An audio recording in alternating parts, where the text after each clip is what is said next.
The Ocean's 11 franchise began on the 12th of December 2012, the day Grand Theft Auto Bloodgrave was originally released.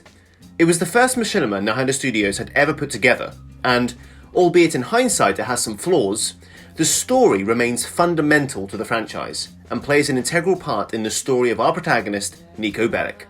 Grand Theft Auto Bloodgrave begins by following FIB agent Jonathan Bills, who has managed to infiltrate a terrorist cell that has embedded itself within Liberty City security firms.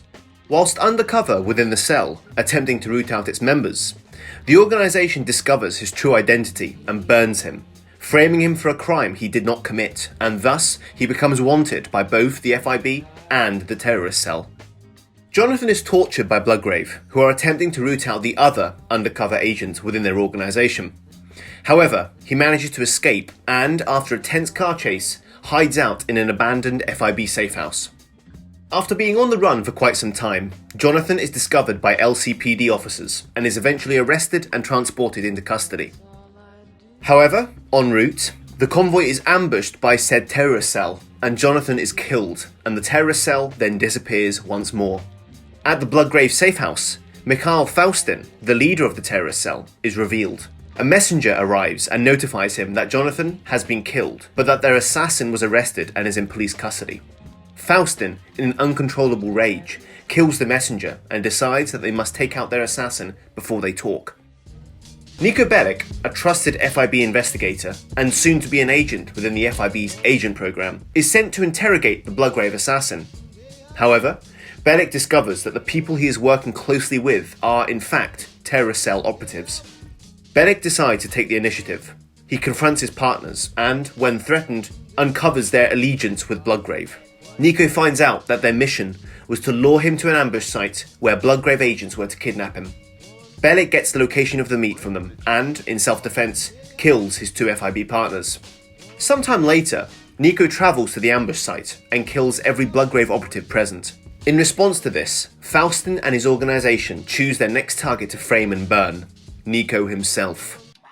The assassin that killed Jonathan is released on bail and is promptly pursued by Bloodgrave assassins. A car chase leads to the assassin being taken down, framing Niko in the process for the assassin's death. Meanwhile, Niko is out having dinner with his wife, Kiki Jenkins. They discuss the future and also the difficult situation Niko has found himself in. After dropping Kiki off at home, Niko stops at a petrol station, but is then horrifically ambushed by Bloodgrave. An explosive device is detonated, blowing up the petrol station and severely injuring Niko.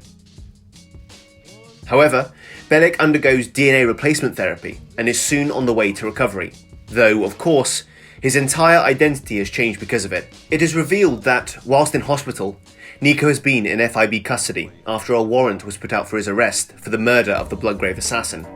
He has been burned. Once recovered from his injuries, Bellic is then forced to go on the run, against the agency he operates with, in order to destroy the terrorist cell that burned him. After escaping FIB custody within the hospital, he tracks a Bloodgrave operative who has known terrorist connections and kidnaps him. Whilst Niko interrogates him, the operative unveils Bloodgrave and how it is led by a notorious arms dealer, Mikhail Faustin.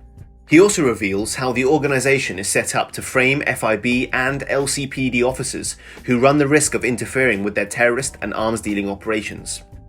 Before killing him, Niko finds out the location of where Faustin is hiding and decides to hunt him down and exact his revenge. A few days later, Niko finds Faustin. He's on the run, attempting to escape the city. A tense car chase leads them to the docks of Liberty City. Faustin attempts to escape by boat into international waters. However, after a final shootout, Niko shoots and injures Faustin, confronting him about Bloodgrave. Mikhail admits how they framed Niko, Jonathan, and all the officers who got in their way, proving Niko's innocence. Bellic, exacting his revenge, shoots and kills Faustin. The FIB and LCPD then arrive on scene, and Niko is taken into custody. In an epilogue, Niko is introduced to Claudia Angel, the director of the FIB. She apologises for what Niko went through, and states how all charges have been dropped against him. Jonathan Bills has posthumously given a medal for his bravery and commitment to the agency and the country.